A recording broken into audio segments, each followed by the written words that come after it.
बोल सियावर रामचंद्र जी की जय। पवन सुत हनुमान की जय। मिले माज विधि बात बेगारी, जहत देख के कई गारी। यही पर पापिनी बुझी कपारे उछाए, भवन पर पाव कधरे निज कर नयन काड़ी छह दीखा। डारी सुधा विषु चाहत चीका, कुटिल कठोर कुबुद्धि अबागी। भई रघुवंश बेनु बन आगी, पालव बेटी पेड़ एहि काटा। सूकु महू सुकु ठाटू धरिता ठाड़ा, सदा राम ए प्राण समाना। कारण कवन कुटिल पन उठाना, सत्य कहे कवि नारी सुबाओ। सब विधि अगहो अगाध दुराओ, निज प्रतिबिंब बरुक गाय जाई। जाई न जाई नारी गति भाई, काहन पापो जारि सकर का। न समुद्र समाय, का न करे अबला प्रबल। कही जग काल न खाए, सियावर राम जय जय राम। का सुनाई विधि कहा सुनावा, का देखाय च कहा दिखावा। एक कहे भल भूप न कीना, बरु विचारी नहीं कुमति दीना। जो हटि भयउ सकल दुख भाजनु, अबला विवश ज्ञान गुण गाजनु। एक धर्म परमित पहचाने, न पहि दोष नहीं देखी सयाने। सिबिद दीजि हरिचंद कहानी, एक एक सन कहहि बकानी। एक भरत कर सम्मत कहई, एक उदास भाय सुनि करहई। कान मुदि कर रद गहि जीहा, एक करह यह बात अलीहा। सुकृत जायस कहत तुम्हारे, राम भरत कछु प्राण प्यारे। चंदु चवे बरु अनलकन, सुधा होये विस्तूल।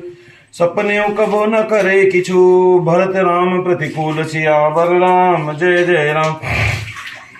एक विधात ही दूषण देही, सुधा दिखाई दीन विसुजेही। खर बरु नगर सोचु सब काहू, दुसदाहु उर मिटा उछाऊ। विप्र बधु कुल मान्य जठेरी, जे प्रिय परम के कई केरी।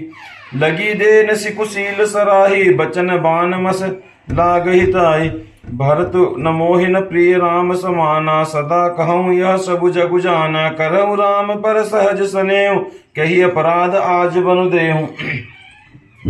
सब मिल गए थे, इतने में ही विधाता ने बात बिगाड़ दी। जहां तहां लोग केकई को गाली दे रहे हैं। इस पापिन को क्या सूझ पड़ा जो इससे छाए घर पर आग लगा दी। यह अपने हाथ से अपनी आंखों को निकाल कर देखना चाहती है और अमृत फेंक कर विष चखना चाहती है। यह कुटिल कठोर और दुर्बुद्धि और अभागिनी केकई रघुवंश रूपी बांस के वन के लिए अग्नि हो गई है। पत्ते पर बैठकर इसने पेड़ को काट डाला। सुख में शोक का ठाट कर रख दिया। श्री रामचंद्र जी से सदा से प्राणों के समान प्रिय थे, फिर भी न जाने किस कारण इसने यह कुटिलता ठानी। कवि सत्य कहते हैं कि स्त्री का स्वभाव सब प्रकार से पकड़ में न आने योग्य अथा भेद भरा होता है। अपनी परछाई भले ही पकड़ जाए भाई, स्त्रियों की गति नहीं जानी जाती। आग क्या नहीं जला सकती, समुद्र में क्या नहीं समा सकता, अबला कहने वाली प्रबल स्त्री क्या नहीं कर सकती, और जगत में काल किसको नहीं खाता। विधाता ने क्या सुनाकर क्या सुना दिया और क्या दिखाकर क्या दिखाना चाहता है।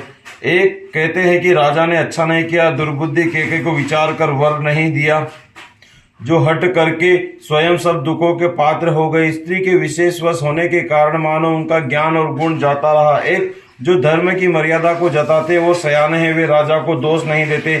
वे शिवी दधीची और हरिश्चंद्र की कथा एक दूसरे से बखान कर कहते हैं। कोई एक इनमें से भरत जी की सम्मति बताते हैं, कोई एक सुनकर उदासीन भाव से रह जाते हैं, कोई हाथों से कान मूंद कर और जीभ को दांतों तले दबाकर कहते हैं यह बात झूठ है, ऐसी बात कहने से तुम्हारे पुण्य नष्ट हो जाएंगे।